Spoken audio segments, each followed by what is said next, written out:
Salam Bapak Ibu, Saudara-saudara kekasih dalam nama Tuhan kita, Tuhan Yesus Kristus.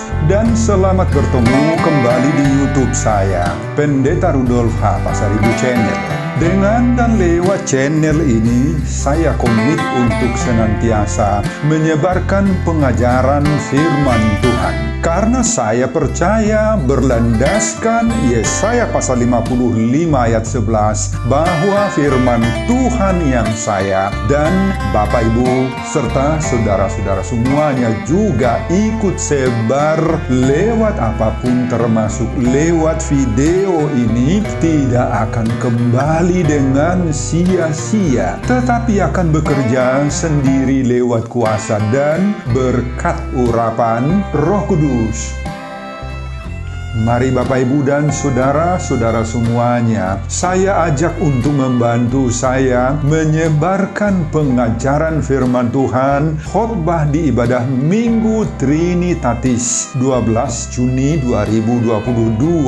Terambil dari kitab Mazmur pasal 8 ayat 1 sampai dengan ayat 10 dan bacaan atau epistel dari kitab Roma pasal 5 ayat 1 sampai dengan ayat 5. Diikat oleh topik atau tema Tuhan kita mulia dan agung. Dalam bahasa Batak Toba dituliskan Debatata nasangap jalan natibul. Saya baca untuk kita, mari Bapak Ibu dan saudara-saudara simaklah pembacaan firman Tuhan berikut ini. Judul perikop Mazmur pasal 8 mulai dari ayat 1 sampai dengan ayat 10 adalah manusia hina sebagai makhluk mulia. Untuk pemimpin biduan menurut lagu Gitit Mazmur Daud. Ya Tuhan, Tuhan kami, betapa mulianya namamu di seluruh bumi. Keagunganmu yang mengatasi langit dinyanyikan. Dari mulut bayi-bayi dan anak-anak yang menyusu telah kau letakkan dasar kekuatan karena lawanmu untuk membungkemkan musuh dan pendendam. Jika aku melihat langitmu, buatan jarimu, bulan dan bintang-bintang yang kau tempatkan, apakah manusia sehingga engkau mengingatnya? Apakah anak manusia sehingga engkau mengindahkannya? Namun engkau telah membuatnya hampir sama seperti Allah dan telah memahkotainya dengan kemuliaan dan hormat. Engkau membuat dia berkuasa atas buatan tanganmu. Segala-galanya telah kau letakkan di bawah kakinya. Kambing, domba, dan lembu sapi, sekalian juga binatang-binatang di padang, burung-burung di udara, dan ikan-ikan di laut, dan apa yang melintasi arus lautan. Ya Tuhan, Tuhan kami, betapa mulianya namamu di seluruh bumi. Bapak, Ibu, dan saudara-saudara, demikianlah nats khotbah kita di ibadah Minggu Trinitatis Ketiga Esaan Allah tanggal 12 Juni 2022 dihubungkan dengan topik atau tema minggu Tuhan kita mulia dan agung. Debatat tanah sangap jala natibul. Saudara, Mazmur 8 merupakan sajak nyanyian syukur Daud yang begitu indah. Dalam sajak ini tergambar adanya 3 kelompok besar yang sangat penting kita ketahui, yakni kelompok pertama, begitu mulia, hormat, dan mengherankan pribadi dan kuasa yang dimiliki Allah. Itu pertama, pribadi dan kuasa Allah. Sehingga segala sesuatunya bisa terjadi dalam alam semesta ini dan keagungan Allah itu yang mengatasi segala yang ada tampak dalam pemandangan pemazmur. Kelompok yang kedua, betapa agungnya semua buatan tangan dan jari Allah. Mulai dari makhluk-makhluk yang terkecil, rumput-rumput di ladang, juga binatang-binatang di padang, kambing, domba, lembu, dan sapi sekalian. juga burung-burung di udara dan ikan-ikan di laut, dan apa yang melintasi arus lautan, hingga yang paling besar seperti langit, bulan, dan bintang-bintang. Saudara, kalau kita masih ingat dalam khotbah memperingati turunnya Roh Kudus Pentakosta yang kedua, 6 Juni 2022, dari Mazmur pasal 104 ayat 24 sampai 36, masih ingat? Khususnya pada ayat 26 dijelaskan oleh pemazmur di sana bahwa Allah juga menciptakan suatu makhluk di lautan yang bernama Lewiatan, yang menurut banyak penafsir menunjuk kepada binatang-binatang raksasa yang hidup di air seperti ikan paus, lumba-lumba, buaya, naga, dan juga binatang-binatang raksasa yang digambarkan seperti ular misalnya. Kelompok yang ketiga, adanya manusia yang diciptakan oleh Allah sangat-sangat berbeda dari ciptaan-ciptaan lainnya di muka bumi ini. Dibandingkan dengan keberadaan makhluk-makhluk dan ciptaan-ciptaan besar lainnya yang ada di alam semesta ini, pemazmur melihat bahwa manusia ini tidak ada apa-apanya, tetapi justru kepada manusia itulah Tuhan menganugerahkan suatu hak istimewa yang tidak dimiliki oleh makhluk-makhluk lainnya. Pemazmur sangat-sangat menghargai kedudukan dan martabat yang dimiliki oleh manusia itu. Itu sebabnya pada ayat 5 dan ayat 6 Mazmur ini, Daud bertanya, "Apakah manusia sehingga engkau mengingatnya? Apakah anak manusia sehingga engkau mengindahkannya? Namun engkau telah membuatnya hampir sama seperti Allah dan telah memahkotainya dengan kemuliaan dan hormat." Saudara, apa artinya ungkapan pemazmur tentang hakikat dan posisi manusia di antara ciptaan lainnya ini? Mazmur ini hendak mengungkapkan kehormatan yang luar biasa yang telah diberikan oleh Allah Sang Pencipta segala sesuatu itu kepada manusia yang pada hakikatnya tidak berbeda dari makhluk-makhluk lain. Saudara, menurut pemazmur, manusia diciptakan oleh Allah untuk suatu maksud yang sungguh-sungguh mulia. Ya, bukan sekedar individu atau makhluk yang hidup sama seperti binatang-binatang ciptaan-ciptaan lainnya. Demikian berharganya manusia itu diciptakan oleh Tuhan sehingga menjadi pusat perhatian, pusat ingatan, dan perkenannya Allah manusia itu, Bapak, Ibu, dan saudara-saudara. Seperti ayat 5, Allah begitu menghormati manusia itu sehingga hampir sama. Nah, istilah yang dipakai oleh pemazmur di sana, hampir sama seperti Allah untuk memerintah atas alam semesta. Ayat 7 sampai ayat 9. Saudara, semua itu mendorong pemazmur dan juga mengajak kita semuanya sekarang pada saat kita mendengar khotbah ini untuk memuji dan memuliakan, membesarkan nama Tuhan yang agung. Pemazmur mengatakan pada ayat 2 dan ayat 10, 2 dan 10, "Ya Tuhan, Tuhan kami, betapa mulianya nama-Mu di seluruh bumi." Artinya, pemazmur memulai dan mengakhiri mazmur ini dengan memuji, memuliakan nama Tuhan.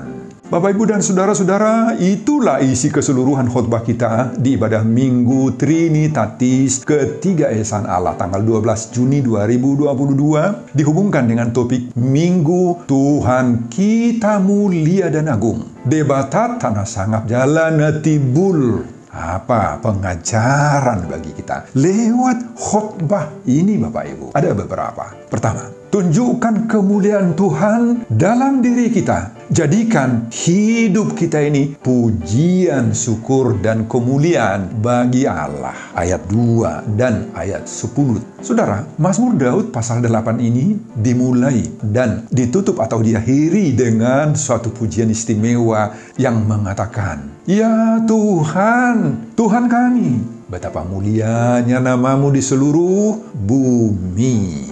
Saudara, belajar dari pengalaman dan kesaksian pemazmur yang dituangkannya dalam wujud nyanyian dan pujian kepada Tuhan ini, maka kesaksian pemazmur ini pertama-tama sangat kuat mengingatkan kita bahwa kehidupan kita manusia ini sudah seharusnya lah menjadi pujian bagi Allah. Hidup kita ini semuanya menjadi pujian bagi Allah. Bukan tidak banyak masalah hidup yang dijalani oleh pemazmur Daud di sini. Semua kita mengetahui berbagai lika-liku hidup dan kepahitan yang dialami oleh Daud.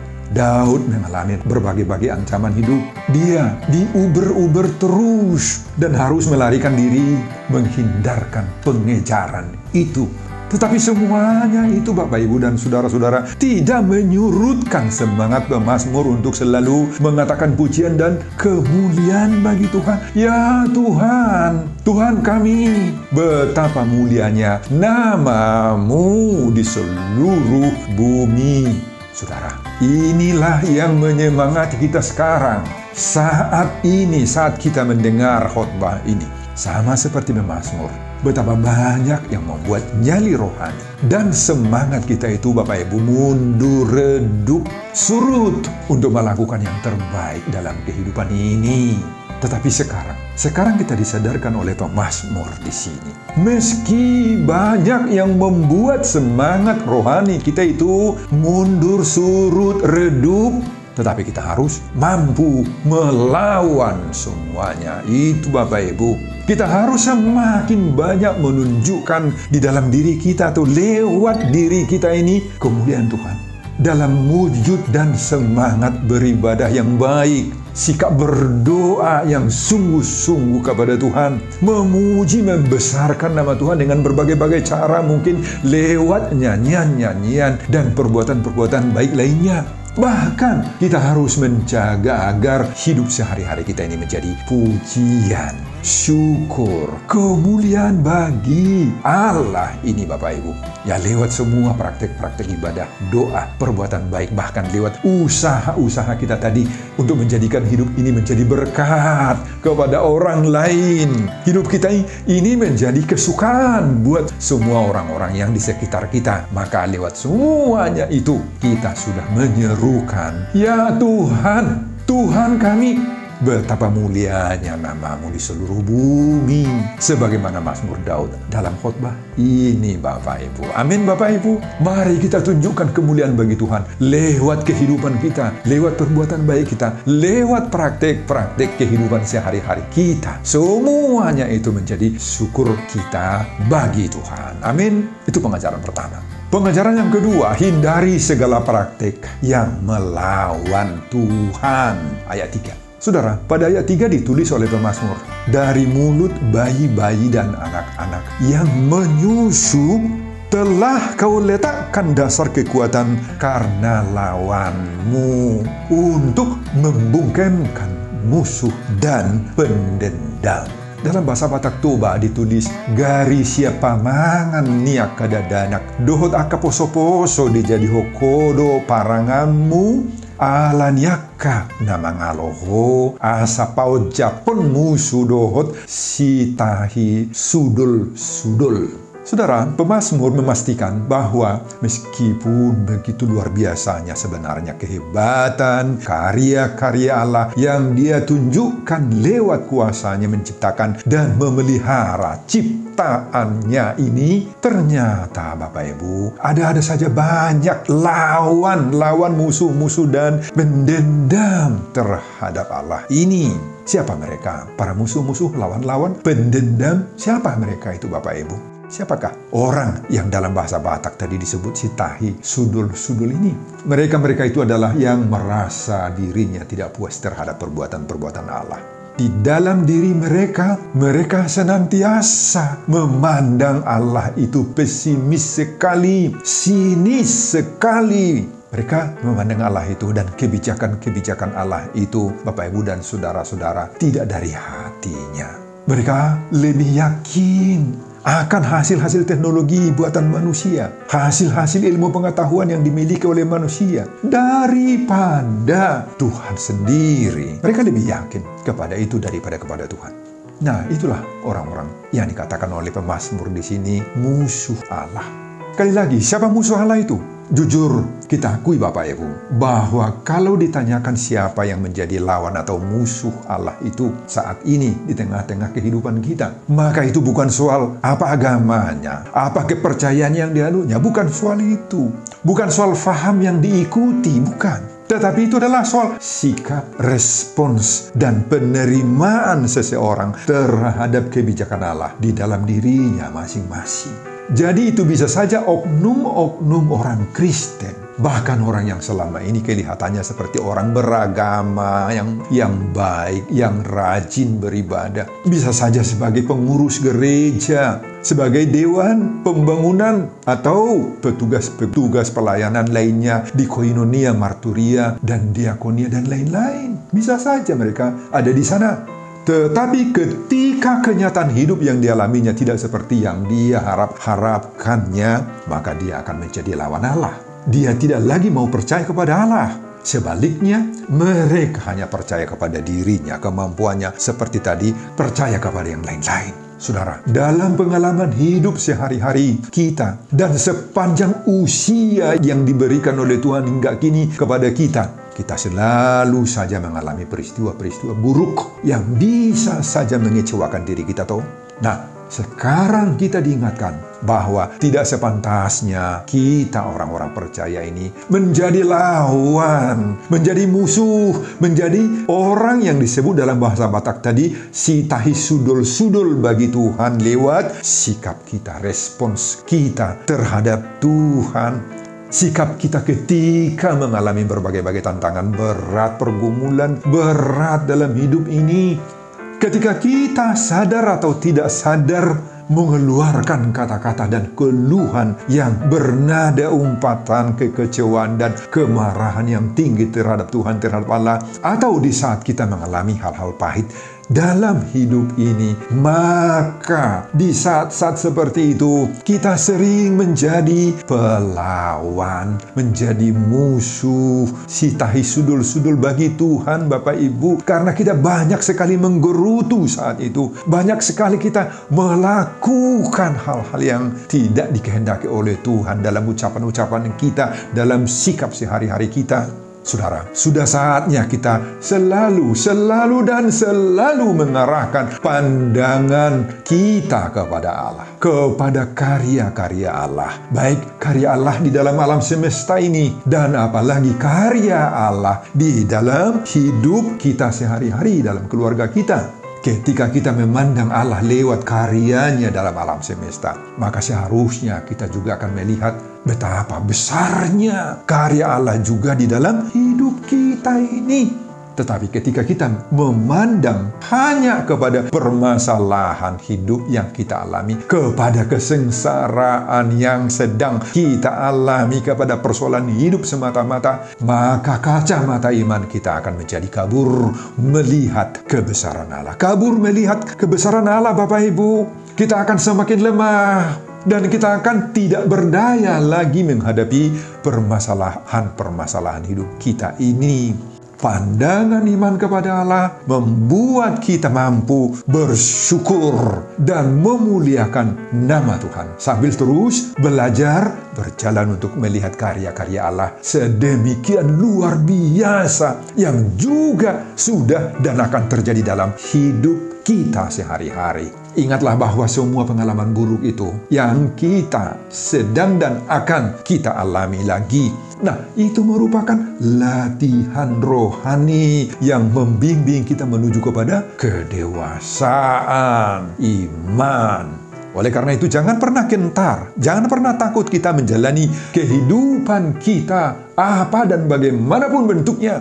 Mari kita berjalan bergandengan dengan Tuhan. Karena semuanya pengalaman-pengalaman hidup yang meskipun sering sekali membawa kesengsaraan bagi kita, itu adalah merupakan tangga awal.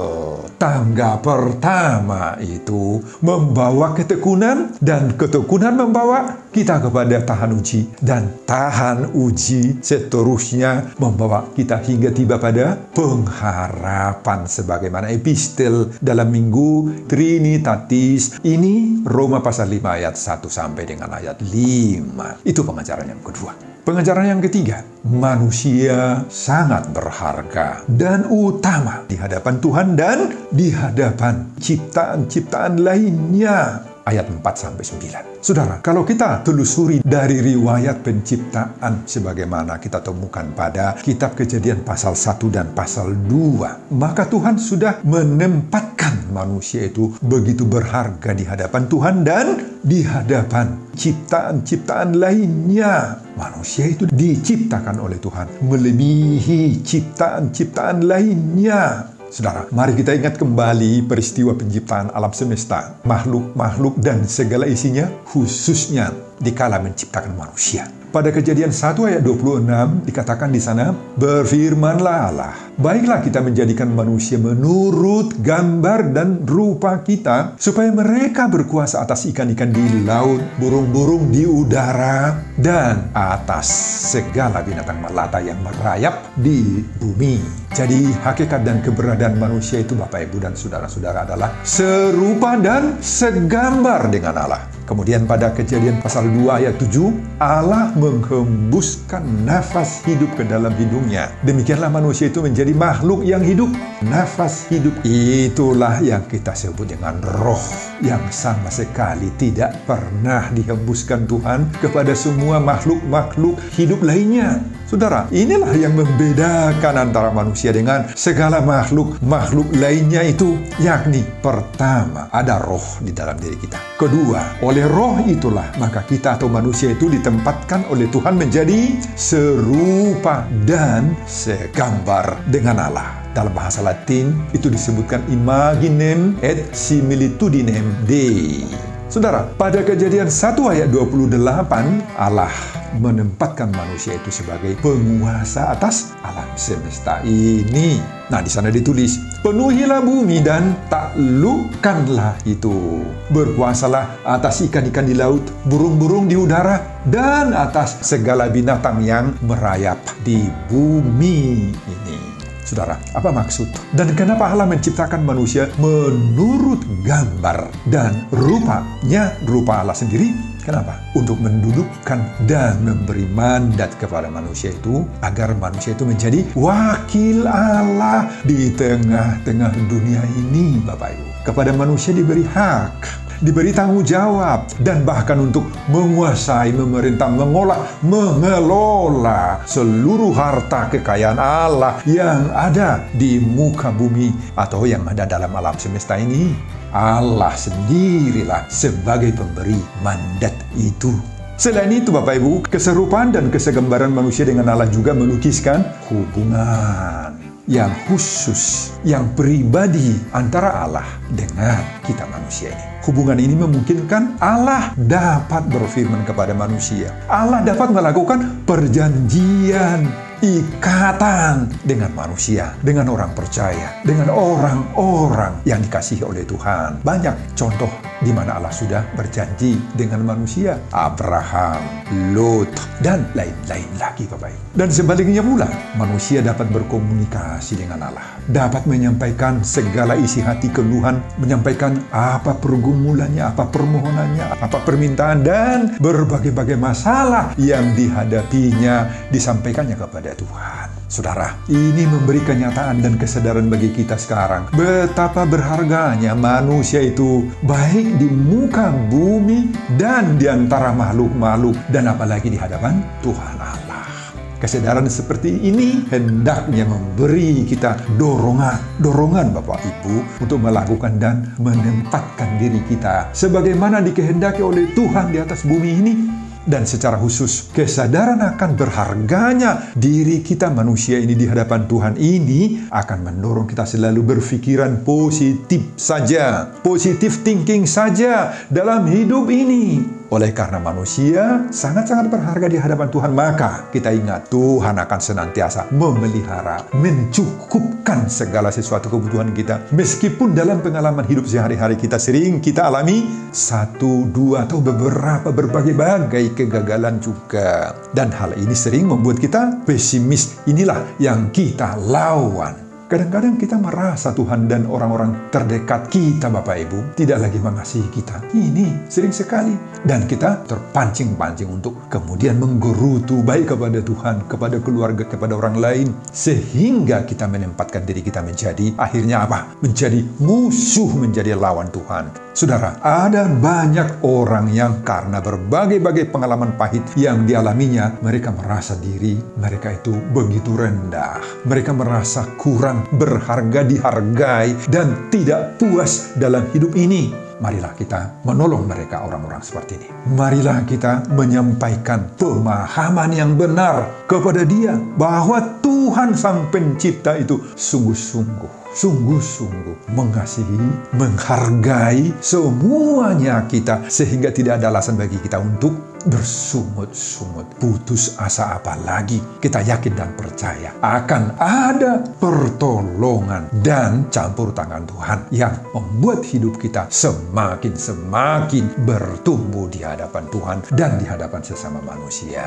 Kita percaya bahwa semua pengalaman hidup kita itu, Bapak Ibu, baik yang menggembirakan maupun yang mendukakan kita, akan menyadarkan kita bahwa kita adalah manusia yang sangat berharga di mata Tuhan. Yakinlah, karena Tuhan kita itu begitu mulia, agung, seperti dalam tema khotbah kita di minggu ini. Semua itu sudah terjelma di dalam diri Yesus Kristus. Kasih Yesus kepada kita membuat kita semakin bersemangat di dalam hidup ini. Karena Yesus sudah melakukan yang terbaik untuk memelihara, untuk menyelamatkan hidup kita. Amin, Bapak Ibu. Terpujilah nama Tuhan. Sebelum saya mengakhiri khotbah ini, kembali saya mengajak Bapak, Ibu, dan saudara-saudara untuk membantu saya menyebarkan pengajaran firman Tuhan, khotbah di ibadah Minggu Trinitatis 12 Juni 2022 dari Kitab Mazmur pasal 8 ayat 1 sampai ayat 10, agar semakin banyak orang yang percaya bahwa Tuhan kita mulia dan agung, debat tatana sangap jala natibul, termotivasi lewat khotbah ini. Simak juga video-video khotbah saya yang lain agar Bapak, Ibu, dan saudara-saudara memiliki sentuhan dan pemahaman rohani yang semakin diperkaya. Buka di YouTube saya, Pendeta Rudolf H. Pasaribu Channel. Selamat mengikuti ibadah minggu baik di gereja ataupun di rumah kita masing-masing. Tuhan Yesus memberkati kita. Salam Horas. Amin.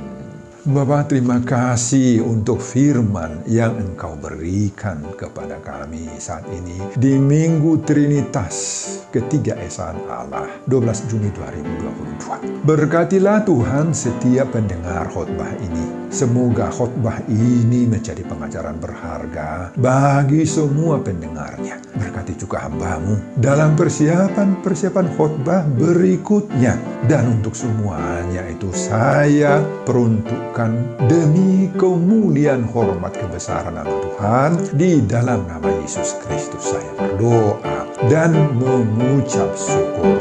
Amin.